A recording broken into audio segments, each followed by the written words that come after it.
안녕하십니까, 재림 성도 여러분. 오늘은 하나님이 우리를 위해 싸우신다라는 제목의 오과를 연구해 보도록 하겠습니다. 지난 사과의 전반적인 내용은 여호수아서의 전쟁 신학의 관점이 하나님의 성품의 본질이 사랑이라는 명제와 정면으로 반대되는 주제를 어떻게 이해하고 조화시킬 수 있을까와 여호수아서의 전쟁 스토리가 현대를 살아가는 우리의 시각과 어떻게 이해하고 조화시킬 수 있을지, 더 나아가 전쟁이 우리에게 주는 영적 의미가 있는지를 살펴보았습니다. 이번 5과는 이 같은 맥락에서 좀 더 심도 있는 주제를 다루어 보려고 합니다. 자, 이 여호수아서의 정복 전쟁의 본질을 깨달으려면 지난 2과에 언급했던 헤렘의 올바른 이해가 필수적입니다. 특히 왜 이렇게 하나님께서 가나안의 부패한 사회와 문화를 철저하게 멸망시켰는가에 대한 신학적 정립이 되어야 여호수아서의 깊은 영적 메시지를 이해하고 오늘의 삶에 적용할 수 있기 때문입니다. 자, 먼저 여호수아 6장의 여리고성 정복 사건에서 헤렘에 적용된 사례 중심으로 살펴보면서 일반적인 헤렘의 의미를 좀 연구해 보도록 하겠습니다.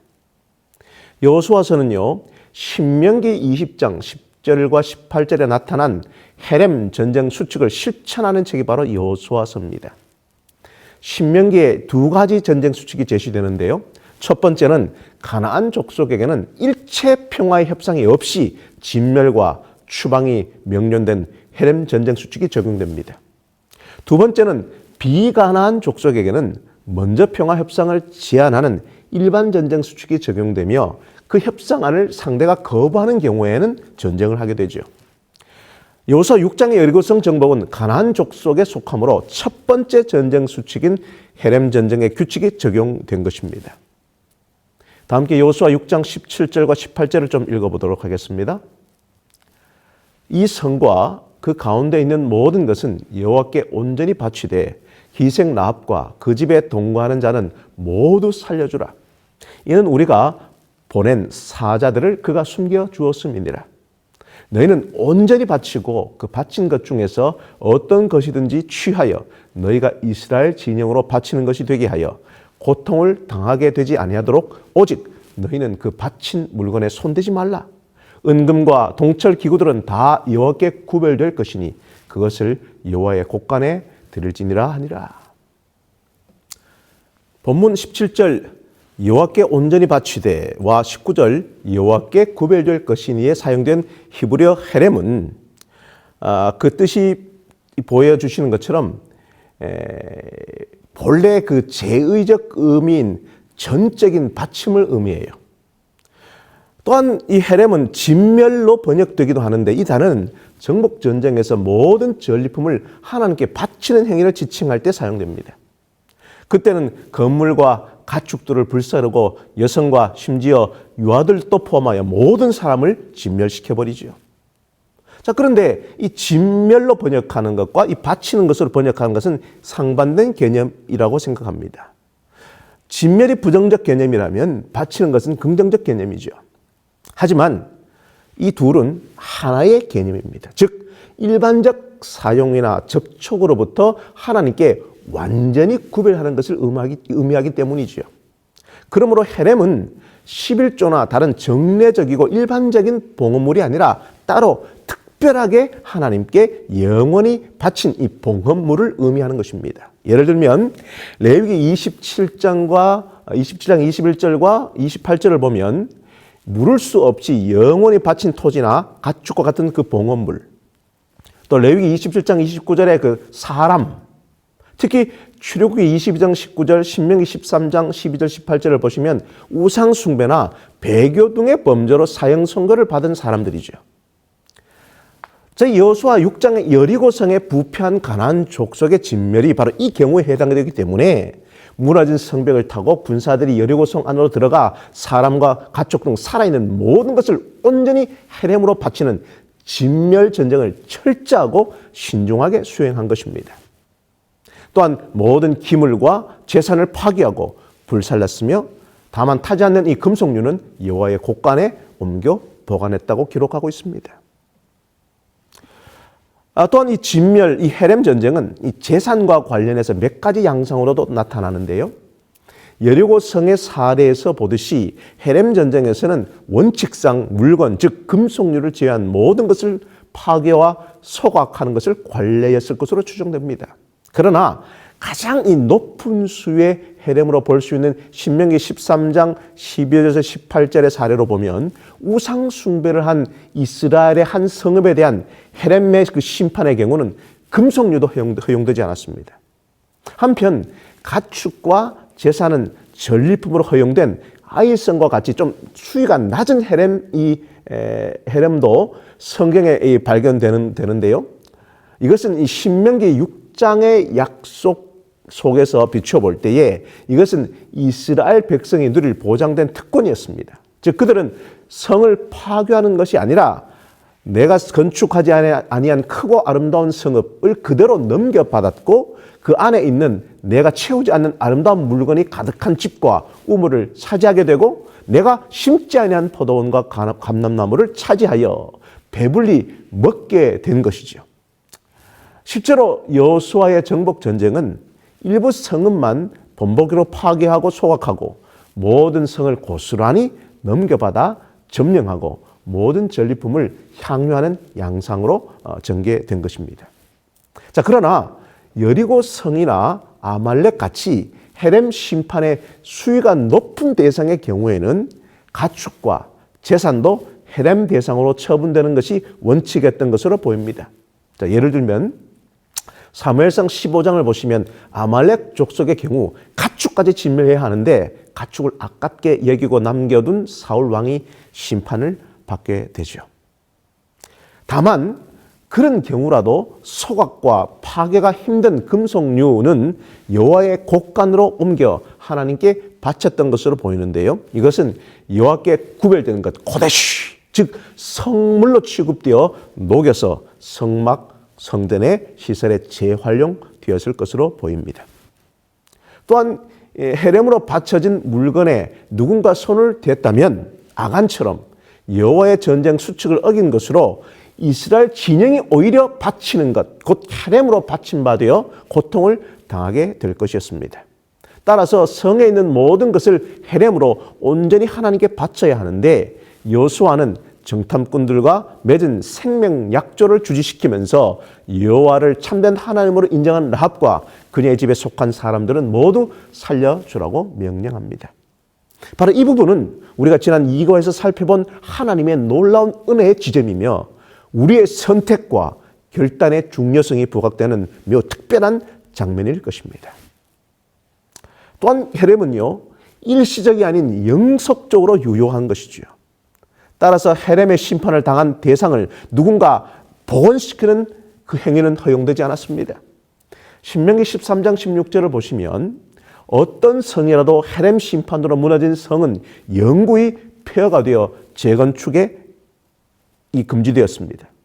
따라서 누군가 여리고성을 재건한다면 그 사람은 저주를 받아 건축을 시작하고 건축 기초를 쌓을 때 맏아들을, 건축이 끝나고 그 성문을 닫을 때 막내 아들을 잃을 것이라고 여호수아 6장 26절에 예언을 하였고, 이 예언은 실제로 열왕기상 16장 34절을 보시면 베델 사람 히엘이 여리고를 재건축할 때 그의 맏아들 아비람과 막내 아들 수굽을 잃게 되어 그 예언이 후대에 현실이 된 것입니다.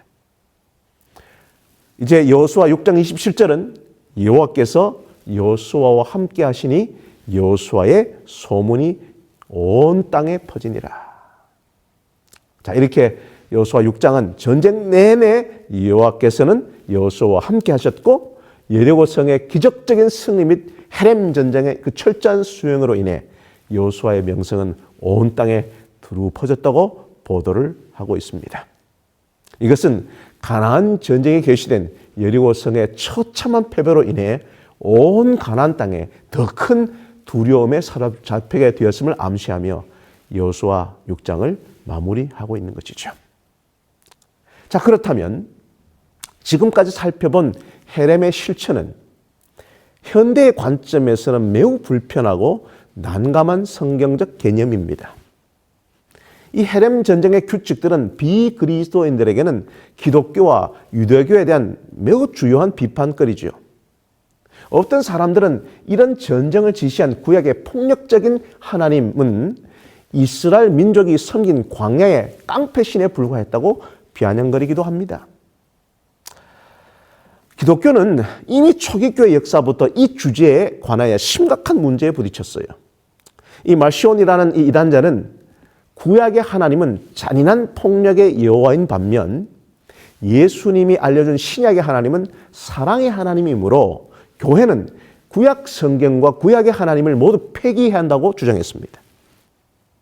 그러나 현대의 어떤 신학자도 이 문제의 해법을 찾지 못한 채 여러 그 대안의 해석을 내어놓았지만 결국 그 대안책은 말시온과는 다른 방식으로 구약 성경의 권위의 문제가 발생합니다. 그 대안의 해석의 예를 하나 좀 들면요. 구약에서 이스라엘의 잔혹한 군사적 승리에 대한 묘사는 바벨론에게 멸망당한 유다가 국가의 재정립을 위하여 자신들의 역사를 신학적으로 재해석하면서 그 역사를 영웅적으로 과장한 이야기라고 해석합니다. 따라서 그 헤렘 전쟁의 수칙과 잔혹한 전쟁의 묘사는 사랑의 하나님의 뜻과 모순되며 또한 신정론적인 정의와 무관하다고 주장하죠. 그러나 이런 견해 역시 궁색한 답변일 수밖에 없으며 정경으로서의 구약에 나타난 하나님을 결국 유대민족이 만들어낸 국수적이고 이기적인 민족신으로 전락시키면서 자가당착에 빠지는 해석일 뿐입니다. 따라서 우리는 이 주제에 대한 수긍할 만한 변증법적 답변이 필요해요. 그래야 여호수아서의 깊은 영적 메시지를 이해하고 오늘의 삶에 적용할 수 있기 때문입니다. 자, 이제 이에 대한 몇 가지 변증법적 답변을 좀 제시해 보려고 합니다. 첫 번째로, 자, 현대 관점에서 보면 신명기 곳곳에서 나눔과 자비로운 사랑의 실천을 명령하신 하나님께서 반대로 잔인한 진멸을 요구하시는 모습은 너무 좀 이게 당혹스럽죠. 그러나 무엇보다도 우리는 예수님께서 신명기의 권위를 인정하시면서 신명기를 반복하여 인용하여 우리에게 교훈을 주셨다는 사실에 주목해야 합니다. 바로 이것이 우리가 구약과 신명기를 바라보는 출발점이어야 합니다. 신명기는 하나님을 사랑하라는 계명과 더불어 이웃, 특히 고아와 과부와 나그네 같은 사회적 약자에게 큰 자비를 베풀라는 계명으로 가득 차 있습니다. 그런데 바로 같은 그 신명기에서 여호와께서 진멸전쟁, 즉 헤렘전쟁 수칙을 지시하고 있습니다. 우리는 먼저 언급한 사랑과 자비의 법들만 취하고 뒤에 이 헤렘전쟁 수칙을 버릴 수는 없죠. 둘 다 예수님이 인정하신 신명기 안에 있는 말씀이며 동일한 여호와의 명령으로 주어진 신명기의 법안이기 때문입니다. 자, 두 번째, 이 헤렘 전쟁의 양상에서 진멸, 이 명령이 반드시 대량 학살을 의미했던 것이 아니라 당시에 완전한 승리를 표현하는 방식이었음을 우리가 인식해야 할 필요가 있는 것이죠. 오히려 대부분 추방이나 축출, 즉 신명기와 여호수아의 표현을 빌리자면 내쫓음의 양상으로 전개됩니다. 그들을 내쫓았다 혹은 내쫓지 못했다는 표현이 반복적으로 등장합니다. 아마도 많은 경우 진멸은 주민들과 민족들의 추방과 축출의 양상으로 실행됐을 가능성이 더 크다고 봐요. 이 축출과 추방은 실제로 고대 전쟁에서 흔히 실천된 승전국들의 패전국에 관한 조치였습니다. 따라서 헤렘의 목표와 본질은 이방인들을 그 땅에서 완전히 축출하고 죽음이든 추방이든 그들이 오랫동안 심어놓은 반성경적인 이방 풍속의 잔재와 특히 부패한 우상의 문화를 완전히 제거하는 데 그 목적이 있는 거예요. 즉 더 이상 그들이 단합해서 다시금 하나님께 저항하지 못하도록 본토인의 추방과 집단적 포로 이주는 고대 전쟁에서 매우 일상적인 조치였다는 것입니다. 자, 세 번째 병증법적인 그 제안은 뭐냐면 남녀 모두 죽였다는 이 구약적 표현을 문자적으로 이해할 필요는 없다는 것이에요. 마치 현대 전쟁에서 적들을 남김없이 전멸시켰다라는 이 표현이 적들을 숫자적으로 모두 사살한 것이 아닌 것과 비슷한 거죠. 따라서 이 표현은 적들의 완전한 제압과 체포, 적의 도주 등 승리에 대한 문학적 표현일 수도 있다는 것입니다. 실제로 여호수아를 살펴보면 정복한 성읍들을 모두 파괴하고 불살라 헤렘으로 바친 것이 아니었습니다. 예를 들면 여호수아 11장 11절 13절을 보시면 하솔과 그 주변 성읍들을 모두 정복한 뒤 중심지였던 하솔만을 불사르고 다른 성읍들은 불사르지 않았습니다. 자, 네 번째. 그럼에도 불구하고 여호수아와 구약의 몇 군데에서는 대량 학살의 장면 실제로 나타납니다. 이걸 우리가 직시해야 돼요. 그러나 여러분, 전쟁에서는 이 선별적 공격이라고 하는 것이 좀 불가능한 것입니다. 좀 비약하자면 가나안 족속을 제2차 세계대전의 전범인 독일에 비유한다면 명분 없고 정의롭지 못한 전쟁을 발발시킨 전범 독일을 제압하기 위하여 베를린에 융단 폭격을 가할 때 시민들이 집단으로 희생되죠. 여러분, 가슴 아프지만 이것이 전쟁이 가지는 이 본질적 성격입니다. 부패하고 악한 가나안에 대한 구약의 여호와의 전쟁도 마찬가지로 우리는 보아야 합니다.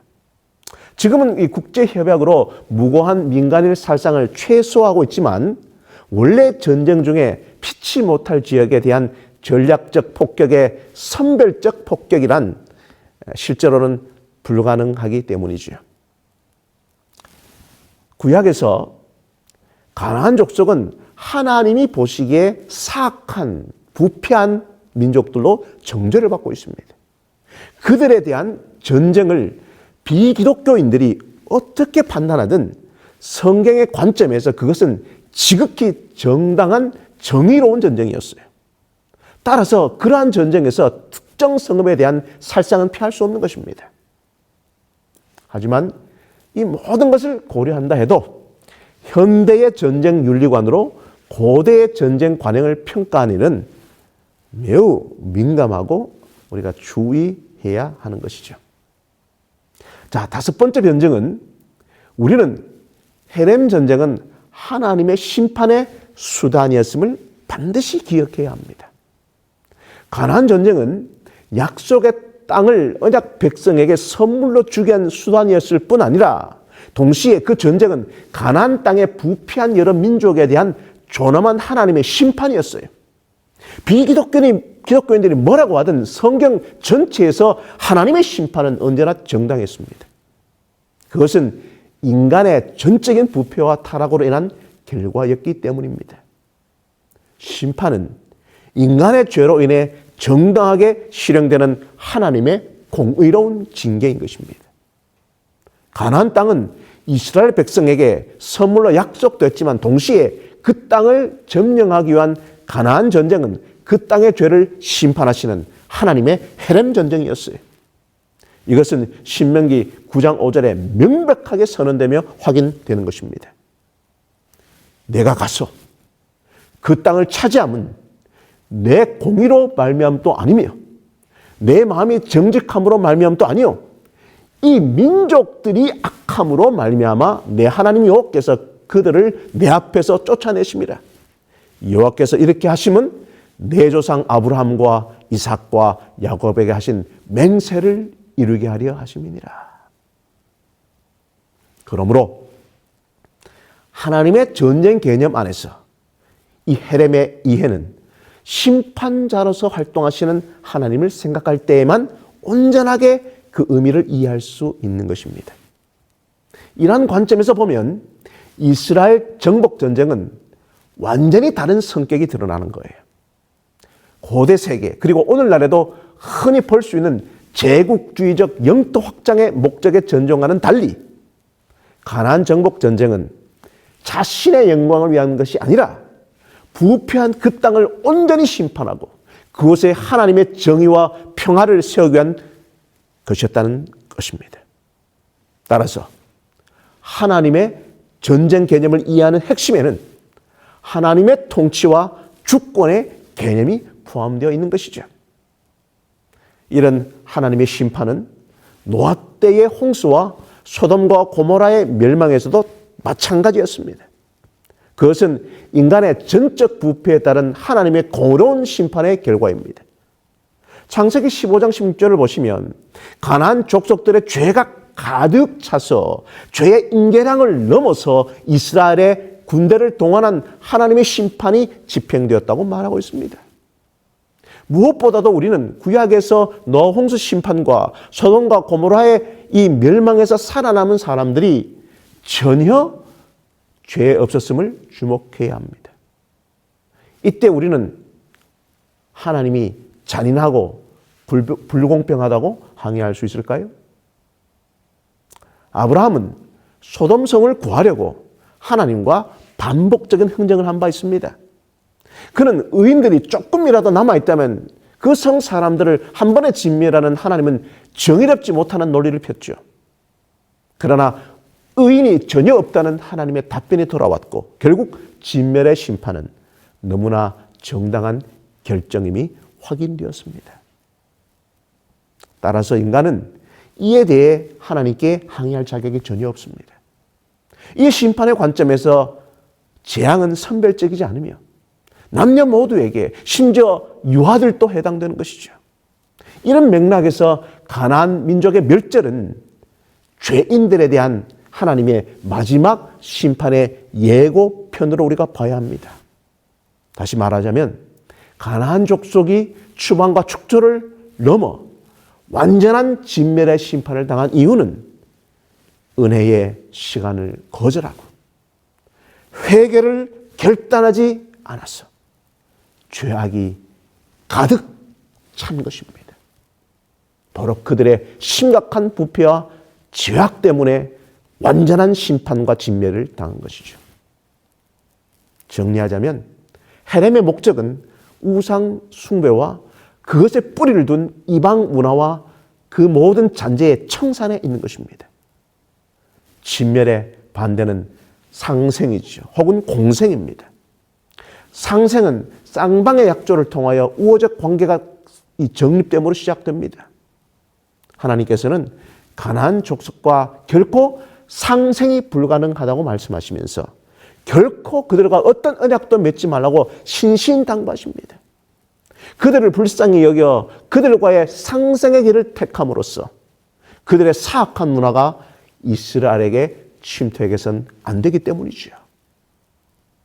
그러나 여러분, 설사 이스라엘 백성이라도 그들 역시 만일 불순종한다면 아간처럼 가나안 족속과 다를 바 없이 이 헤렘의 심판의 대상이 될 수 있다는 사실을 여러분 주목하십시오. 실제로 이스라엘 백성들 자신들도 가나안 땅에서 우상 숭배와 사악한 문화를 추종하고 배교와 타락 끝에 결국 비참한 재앙을 겪으며 망하게 되고 말았습니다. 하지만 반대로 가나안 족속일지라도 개인으로서의 랍이나 집단으로서의 기본 사람들처럼 여호와 하나님을 두려워하여 하나님께 투항하기로 결단한다면 하나님의 놀라운 은혜로 헤렘의 심판을 면할 길을 찾을 수도 있고 언약의 백성에 합류될 수도 있다는 점을 우리 모두는 기억해야 할 것입니다. 이제 마지막 6번째로 예수 그리스도의 십자가의 죽음은 일종의 헤렘의 죽음이었다고 볼 수 있습니다. 모든 사람은 죄를 범하여 부패와 타락한 상태로 살아간다고 바울은 선언합니다. 즉 사실 모든 인간은 죄의 저주 아래 놓인 진멸의 대상이죠. 그 진멸은 최후의 심판의 날에 예정되어 있습니다. 그러나 예수 그리스도께서 우리 대신 헤렘의 저주를 대신 감당하시고 십자가에서 진멸을 당하시고 죽으셨습니다. 그 십자가의 은혜로 우리는 헤렘의 저주를 피하고 구원과 생명을 얻게 된 것이죠. 이것이 십자가 사건이 간직하고 있는 놀라운 은혜의 의미인 것입니다. 무엇보다도 마지막 심판, 인류 최후의 심판 때도 동일할 것입니다. 따라서 가나안 민족의 멸절은 죄인들에 대한 마지막 마지막 심판의 예고편이 최후의 심판과 재앙을 피할 인간은 아무도 없습니다. 바로 유황불 심판을 맞은 소돔과 고모라, 여호수아의 헤렘 심판을 당한 가나안 민족들이 바로 그런 것이죠. 우리는 그저 인간은 죄로 인한 심판을 피할 수 없다는 것에 주목하는 것이 더 중요합니다. 사랑하는 재림 성도 여러분, 만약 싸우지 않고 적을 이길 수 있다거나 싸움 없이 면류관을 차지할 수 있다고 생각한다면 여러분은 참으로 불쌍한 그리스도의 군사이다. 이 말은 시리아 태상의 설교가요, 순교자인 존 크리소스톰이 한 말입니다. 왜냐하면 우리가 싸움, 전쟁을 좋아하든 좋아하지 않든 신앙생활이란 그리스도의 삶 속에 도전과 싸움이 포함되어 있기 때문입니다. 우리의 대적들은 우리를 대항해서 끊임없이 싸움을 걸어 우리로 하여금 예수 그리스도 안에 있는 우리의 기업을 차지하지 못하게 하려고 애를 씁니다. 마치 가나안에 있는 족속들이 일치단결하여 여호수아와 이스라엘 백성을 대적했던 것처럼 이 세상, 육체, 마귀는 이 셋이 단합하여 그리스도와 그의 백성을 대적하고 있는 것이죠. 인류의 역사의 시작과 끝은 선과 악의 대쟁투의 역사입니다. 창세기 3장 15절을 보십시오. 내가 너로 여자와 원수가 되게 하고 내 후손도 여자의 후손과 원수가 되게 하리니 여자의 후손은 내 머리를 상하게 할 것이요 너는 그의 발꿈치를 상하게 할 것이니라. 하나님께서는 우리의 원수 사탄에게 선전포고를 하셨으며 예수께서도 그의 왕국을 건설하기 위해 정복자로 오시는 날 최종 승리를 선언하실 것입니다.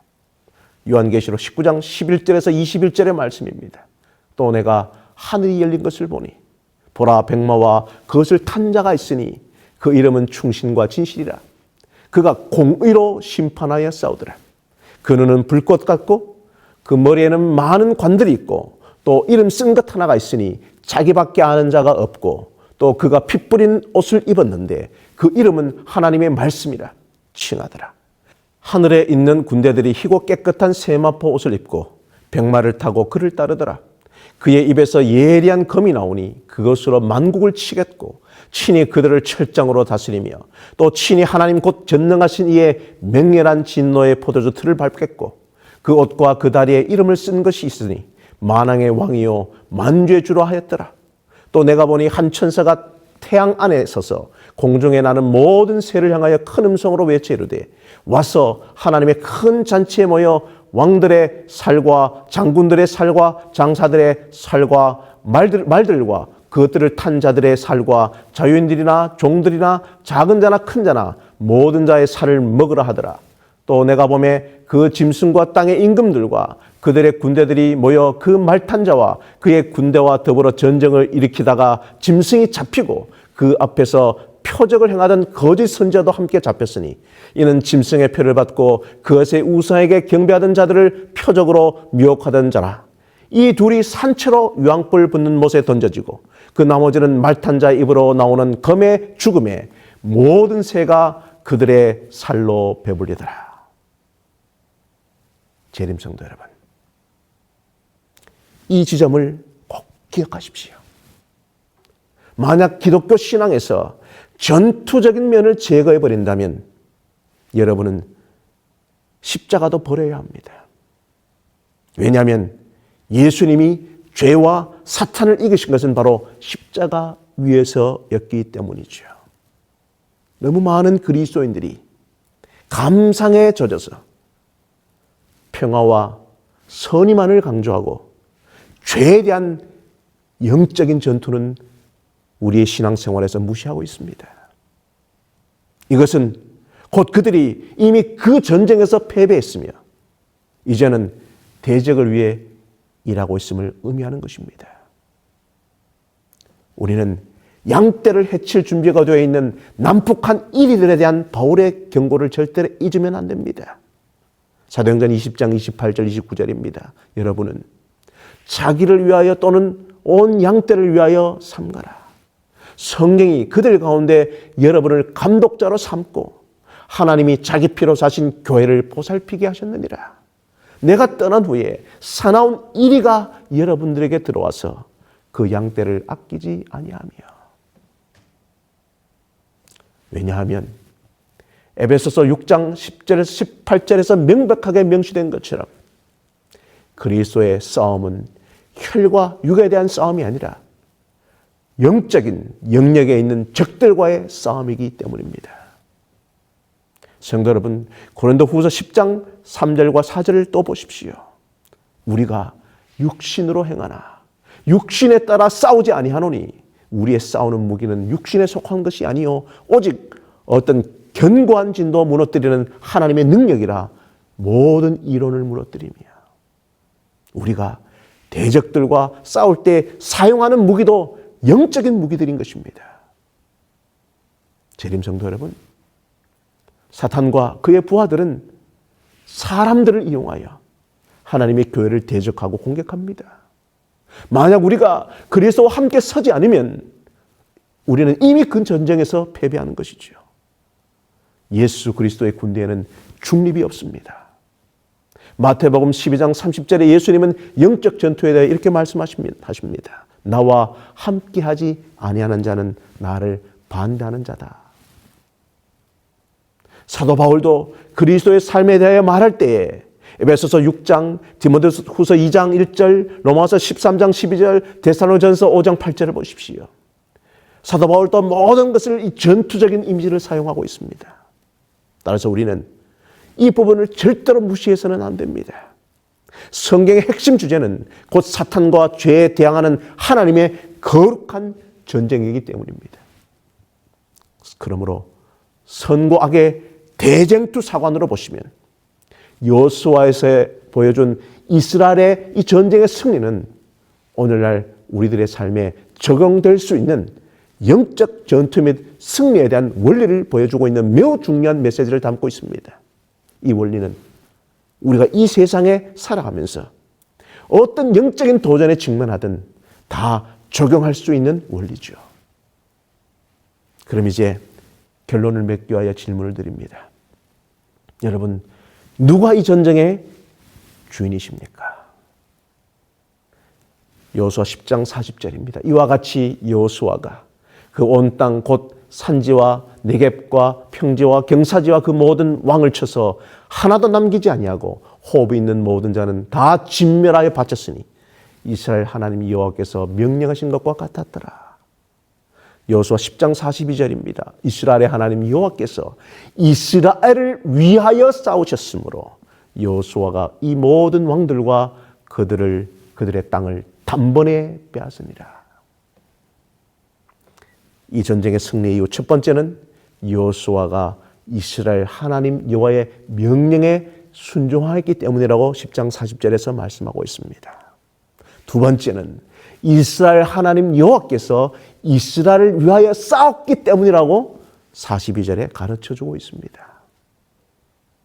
이 오가의 기억절인 여호수아 10장 특히 42절에서 주목할 것은 하나님께서 전쟁의 승리를 약속하셨을 뿐만 아니라 또한 이스라엘을 위하여 직접 싸우시는 모습입니다.